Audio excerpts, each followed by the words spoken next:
हम एक पैंट के अंदर ना तिल्ले की एंकरिंग कर रहे हो, तो तिल्ले की सेटिंग कैसे करनी, मशीन के अंदर आपने उसको सेट कैसे करना, क्योंकि तिल्ला जब एंकरिंग करते हैं उससे बार बार जो तिल्ले वाला धागा होता है ना वो टूटता रहता है। तो उसके लिए मैं आपको सिंपल सा तरीका बताता हूँ। ये एक पेज, इस तरह का पेचकश लेना है आपने, उसमें दोनों इस चीज़ को डाल लेना है इस तरीके से। अब वो कोई भी आप सिस्टम कर लो लगाने का। इसमें 2-3 कैटेगरी होती है, एक मोटे धागे की होती है तिल्ले की और एक कम वाले तिल्ले की। ये देखिए जो नॉर्मल वाला धागा है ना उसके जैसा ही है, बल्कि उससे थोड़ा सा और पतला ही लग रहा है मुझे। ये इतना मोटा ये धागा होता है, ठीक है। तो अभी करना क्या है, हमें सिंपल बस यहाँ पर इसको सेट करना है इस तरीके से, और इसकी टाइमिंग को चेक कर लेना है, ये घूमने लग जाए इस तरीके से, ये ठीक है जी। यहाँ पर सेट करना, उसके बाद यहाँ से ये जो स्प्रिंग होता है इसमें यूज़ नहीं करना तिल्ले को कभी भी।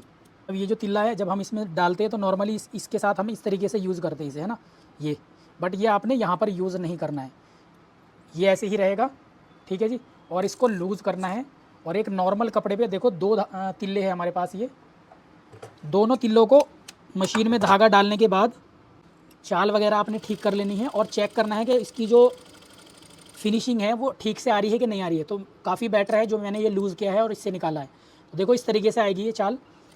तो जब ये सेट हो जाए उसके बाद आपने क्या करना, फिर हम एंकरिंग करना स्टार्ट करेंगे।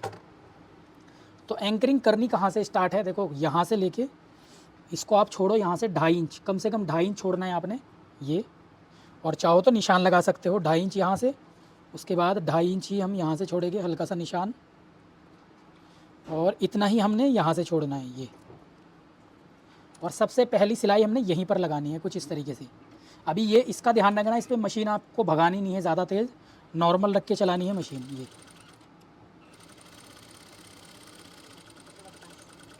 ये।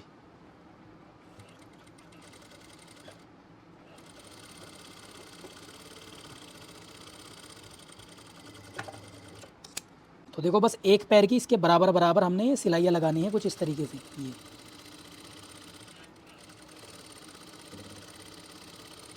ध्यान रहे आप जो तिल्ला यूज़ कर रहे हो उसमें झोल नहीं होना चाहिए कपड़े के अंदर,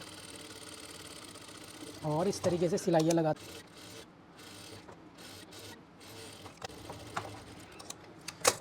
तो देखिए इतना कंप्लीट करने के बाद हमने इसमें यहाँ पर कर लेनी है तुरपाई। तुरपाई करने से पहले इसको ऐसे वापस जोड़ लेंगे हम, ये सिलाई लगा के, और इसके अंदर हम वापस से तुरपाई कर देंगे। ये वाला जो हिस्सा होता है ये कुछ ऐसे यहाँ पर आपने कर देनी है तुरपाई। तुरपाई करके और ये चीज़ हमारी कुछ इस तरीके से रेडी हो जाएगी। तो ये हमारी एंकरिंग की होने के बाद कुछ इस तरीके का लुक आ जाएगा इस